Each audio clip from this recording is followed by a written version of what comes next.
Alors bonjour à tous, bonjour à tous les enfants de la bataille des livres, à leurs enseignants. Vous avez remarqué qu'on n'a pas pu se rencontrer cette année, comme on n'avait pas pu se rencontrer l'an passé, merci au Covid. Et donc les organisateurs de la bataille des livres ont eu l'idée de ces petites vidéos pour qu'on puisse quand même avoir le sentiment d'échanger. J'espère que ça vous fera plaisir et que ça vous amusera. En tout cas, moi, je remercie les organisateurs d'y avoir pensé.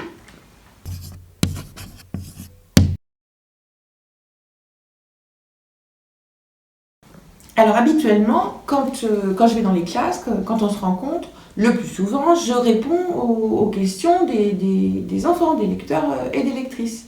Évidemment, là, c'est pas possible. Donc, je vais essayer d'imaginer les questions que vous auriez pu me poser.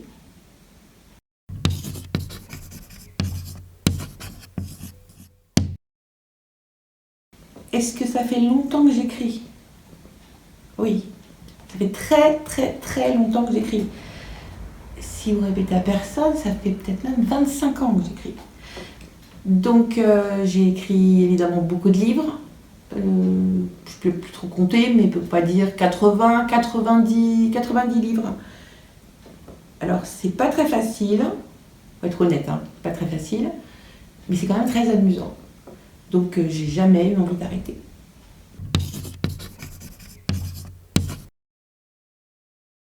Alors, pour être un tout petit peu plus précise, le plus souvent, moi j'écris des romans illustrés. Des romans comme ceux que vous avez lus, c'est-à-dire Hugo M. Jo, ou alors Esther et Mandragore. J'écris principalement pour les lecteurs de 8-9 ans jusqu'à 11-12 ans. Mais ça arrive régulièrement que j'écrive pour des beaucoup plus petits ou pour des plus grands. Alors, le plus souvent, c'est vraiment comme les livres que vous avez vus, c'est-à-dire des romans avec quelques illustrations. Mais ça arrive que ça soit des albums, quand c'est pour les plus petits évidemment.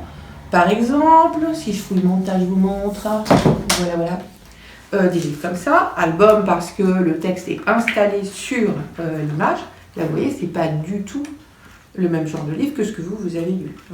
Je peux aussi, de temps en temps, mais vraiment de temps en temps, faire des bandes dessinées, évidemment, toujours pour les enfants, mais faire des bandes dessinées comme ça. C'est pas mon habitude, mais justement, comme c'est pas mon habitude, encore une fois, c'est amusant.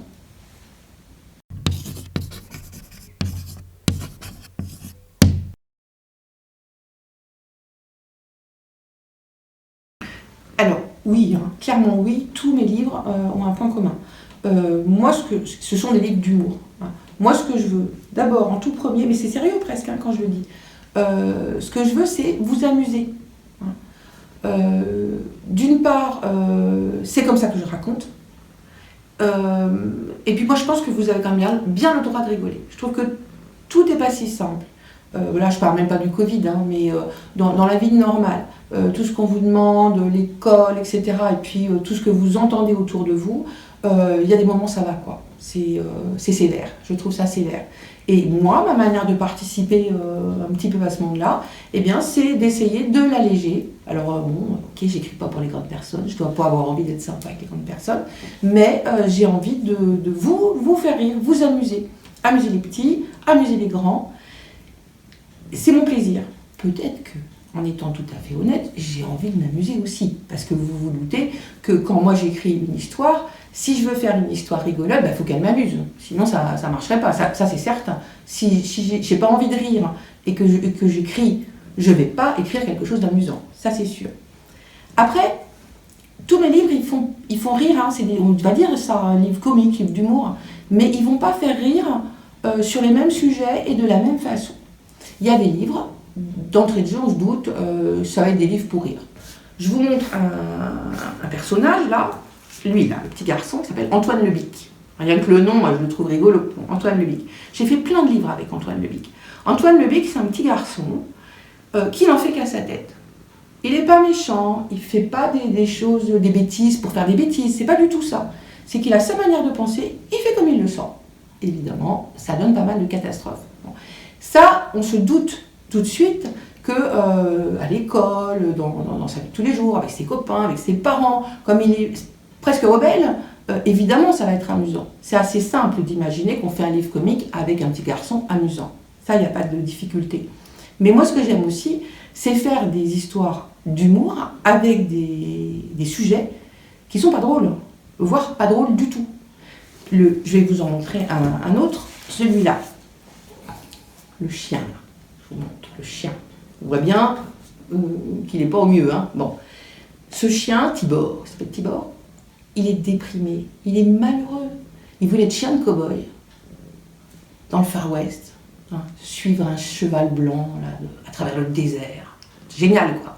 Et en fait, c'est le chien d'une dame qui habite à Paris, dans le 15e arrondissement. Tous les jours, il va faire pipi au square. Il est déprimé, il en a ras-le-bol de cette vie pourrie. Hein. C'est pas drôle, a priori, surtout que c'est lui qui raconte l'histoire. Moi, c'est toujours un personnage qui raconte l'histoire. C'est pas drôle, cette vie-là.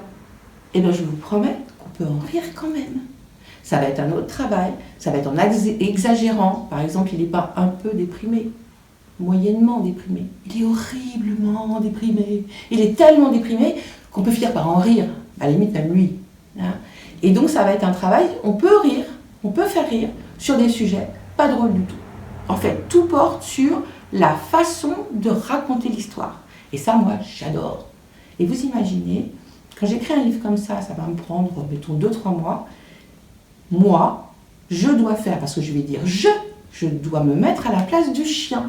Ça veut dire que quelqu'un comme moi, je n'ai pas une tête de chien, quelqu'un comme moi doit faire semblant d'être un chien pendant 2-3 mois. C'est un métier génial.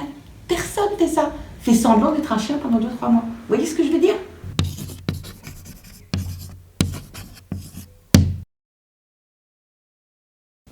Alors, d'où vous viennent les idées? Ça, c'est en classe, c'est toujours en rencontre, c'est toujours la grande question. Je crois que les petits lecteurs et les lectrices qui me demandent ça, ils se disent ouais, je rencontre un auteur, je vais lui demander comment il fait, et ça va être super pour quand je fais des rédactions. Bon. En fait, moi, je pense que pour avoir des idées, faut être curieux.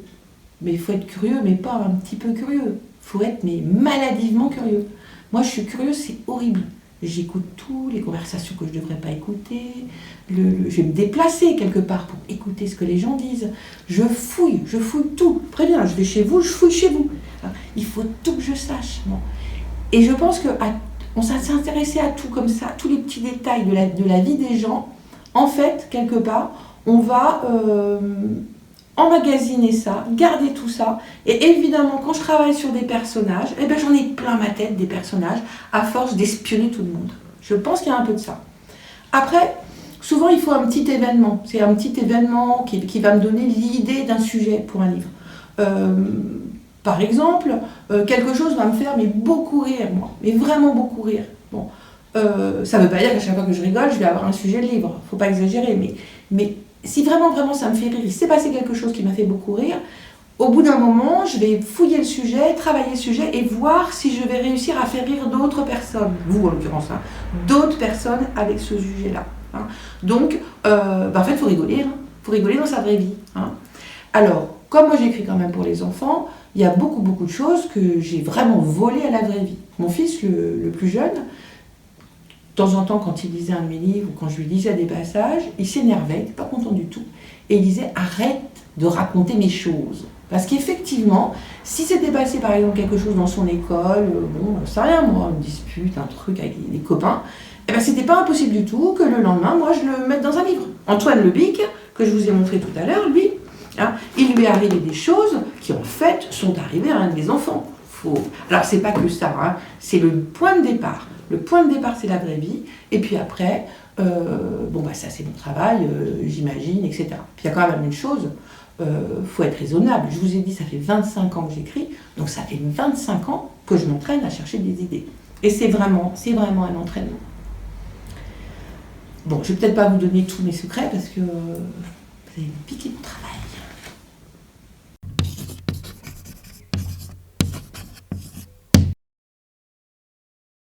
Il y a sûrement plein d'autres questions et c'est pour ça que ça aurait été formidable de vous rencontrer, mais j'espère que, bon, bah voilà, ça va pas durer 2000 ans le Covid quand même, hein, on va y arriver.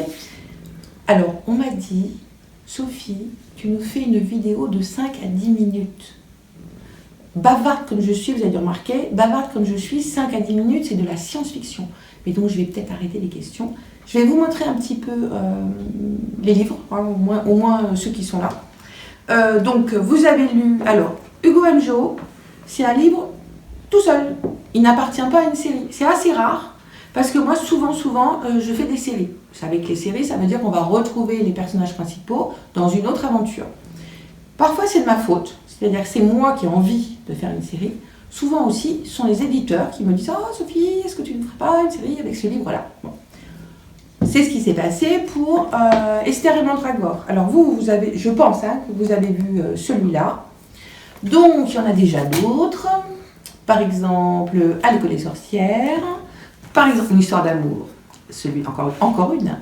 Celui-là, etc. Après, ça, c'est des romans plus grands, 11-12 ans, on va dire.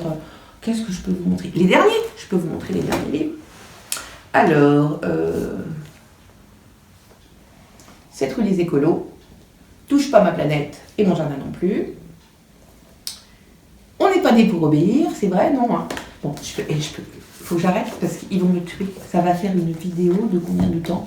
J'ai pas le temps de vous... Vous avez vu tout ce qu'il y a?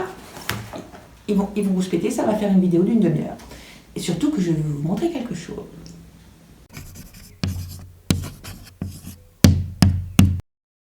Ben voilà, alors là, on m'a dit que ça serait formidable de montrer où je travaillais. Alors, c'est ma fille qui me filme. Chloé, tu vas faire très attention, ne te tourne pas par là. Chloé? Non, Chloé, te tourne pas par là. En fait, mon bureau, c'est un cauchemar. Bon, allez, vas-y, montre-leur. Tant pis, montre-leur mon bureau. Mais vite, Chloé, qui ne voit pas trop. Chloé, reviens par là. En fait, comme je savais que j'allais faire cette vidéo, regardez, j'ai rangé juste mon bureau. Vous voyez comme il est beau, impeccable, il n'y a même plus un crayon qui traîne. Hein. Donc, mes livres, c'est là que je les ai écrits. Vous avez vu, hein? Microscopique, le bureau. Mais alors, j'en pouvais plus. J'en pouvais plus. Je ne pouvais plus supporter le bureau. Donc en fait, maintenant je travaille plus du tout ici. Donc il faut qu'on reparte ailleurs, hein, parce que il faut que je vous montre. Coucou, bah voilà, maintenant puisqu'il faut être honnête, hein, pas mentir, ça serait plutôt ça mon bureau, vous voyez.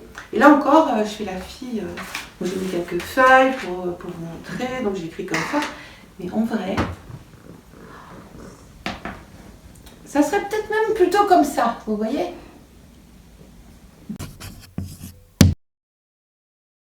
Vous avez vu mon bureau d'hiver, voilà maintenant mon bureau d'été, c'est top. Donc je suis restée des années enfermée dedans. Vous avez vu mon tout petit bureau de rien là, hein, là c'est génial, je reconnais que dehors c'est génial, travailler dehors, j'adore. Sauf que je ne peux pas le faire tout le temps, je vous montre, je vous donne un indice. À votre avis, pourquoi est-ce que je ne peux pas travailler toujours dans mon jardin ?